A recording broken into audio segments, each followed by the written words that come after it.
Did you know that animators took real mud showers to perfect Shrek's swamp scenes? Today on Collider, we're uncovering the secrets behind the making of Shrek.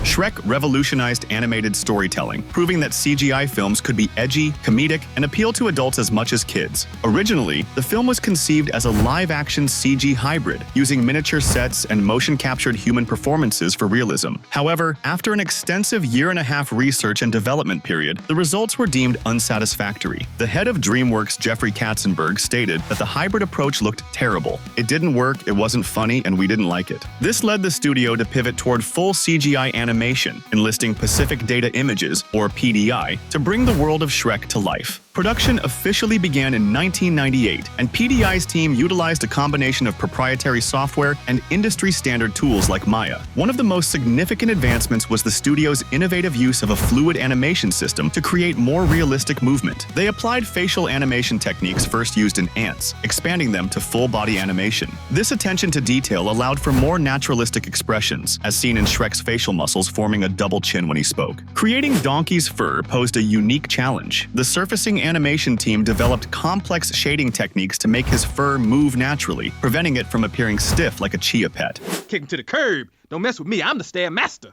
I've mastered the stance. Using flow controls, they gave the fur the ability to react to different conditions, allowing it to lie flat, swirl, and move with the wind. The same principles were applied to other elements in the film, such as grass, moss, beards, and even the individual threads on Shrek's tunic. Meanwhile, human hair, particularly Fiona's and Lord Farquaad's, required an entirely different rendering system, which took considerable effort from the lighting and effects teams. The world of Shrek was one of the most ambitious ever created in an animated film at the time. The movie contained 36 unique locations, a record for any CGI animated film before its release. The production team meticulously designed these environments, ensuring each one had a distinct color palette and mood that enhanced the story's fairy tale setting. Aaron Warner, the film's producer, explained that the goal was to create a magical environment that you could immerse yourself into. This dedication to immersive world building was seen in every aspect of the animation, from the lush forests to the detailed textures of the characters' clothing. Shrek was a long time in the making, taking nearly a decade from its early development in 1991 to its release in 2001. The animation process alone lasted 4 years, which is typical for CGI films, but still a significant challenge. At one point, William Steig, the author of the original Shrek book, suggested incorporating live-action sequences of a grandfather reading the story to his grandchild, similar to The Princess Bride. However, due to budget constraints, these sequences were replaced by the now iconic storybook opening, narrated by Mike Myers.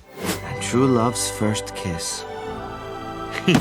Like that's ever gonna happen. The film contained 31 sequences and 1,288 shots, making it one of the most complex CGI projects at the time. DreamWorks' commitment to cutting-edge animation and storytelling paid off, as Shrek became a massive critical and commercial success, forever changing the landscape of animated filmmaking. Donkey's fur wasn't the only tricky part. Believe it or not, one of the most difficult scenes to animate was Shrek's iconic mud shower near the beginning of the film. It only lasts a few seconds, but the effects department wanted to make sure it looked just right. Instead of just guessing how mud would behave, they decided to take things to the next level. They actually took real mud showers. That's right, the animators literally covered themselves in mud, studying how it dripped, clung to their skin, and slid off. It might sound like an extreme method, but that level of dedication is what made Shrek's animation so detailed and believable. Of course, Shrek takes place in a fantasy world, meaning there were plenty of things the animators couldn't replicate in real life. But when it came to things they could test, they didn't hold back. Shrek's swamp showers might not seem like the most important detail to focus on, but the team still gave it their all. It's always impressive when filmmakers go the extra mile for authenticity, even in an animated film. While Shrek is full of fairy tale creatures and exaggerated features, little details like realistic mud physics helped ground the world and make it feel real.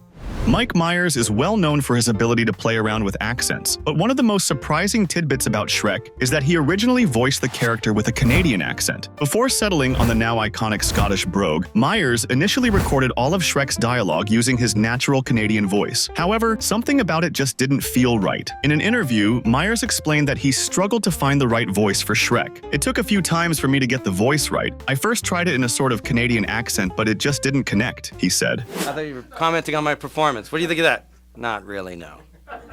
The The problem was that Shrek was rooted in fairy tale traditions, which have strong European influences. The character himself, a grumpy yet lovable ogre, needed an earthy, grounded voice to match his personality. That's when Myers decided to re-record everything using a Scottish accent, a move that would forever define the character. The decision to switch from a Canadian to a Scottish accent wasn't an easy one. It required re-recording all of Shrek's dialogue, which added significant costs to production. But in the end, the effort paid off. The Scottish accent brought more warmth, charm, and humor to the character, making Shrek even more lovable and relatable. Eddie Murphy's performance as Donkey is one of the most celebrated aspects of Shrek. Murphy brought his signature energy and comedic timing to the role, often improvising his lines. The animators took inspiration from Murphy's facial expressions while recording, which helped shape Donkey's lively and exaggerated movements. Murphy's voice work was so effective that his performance earned him an Annie Award for Best Voice Acting. One of the most famous moments, Donkey singing "I'm a Believer," wasn't initially in the script, but Murphy's love for music made it a perfect fit for the character.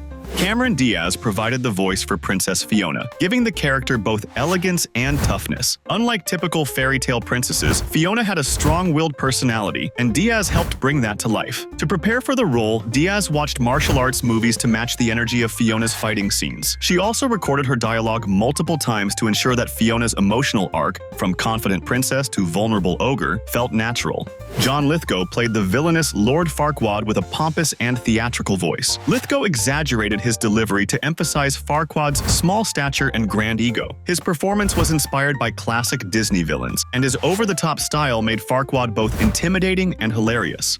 One of the things that makes Shrek stand out from other animated films is its killer soundtrack. Instead of relying solely on an orchestral score, DreamWorks took a bold approach by mixing pop songs and classic oldies into the movie. This decision gave Shrek a fun, modern feel that appealed to both kids and adults. The film's score was composed by Harry Gregson Williams and John Powell, who had worked together on previous DreamWorks projects like Ants and Chicken Run. But what really made Shrek's music memorable was the use of popular songs. Right from the opening scene, Smash Mouth's All-Star sets the tone, introducing us to Shrek in a way that feels fresh and energetic. The movie also features covers of On the Road Again and Try a Little Tenderness, blending seamlessly with the film's quirky, fairy tale meets modern world vibe. What did I say about singing? Well, can I whistle? No. Well, can I hum it?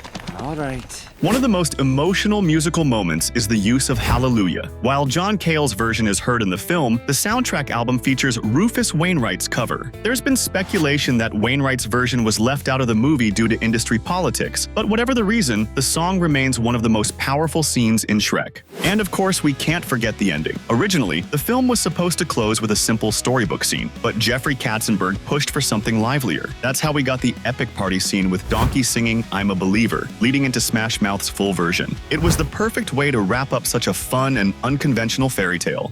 End of story. Bye-bye. See you later. Making Shrek was a wild ride. With its mix of humor, heart, and a fresh spin on fairy tales, the film ended up being a game changer, showing that animated movies could be just as funny and edgy as live-action ones. Thanks for watching Collider. See you next time.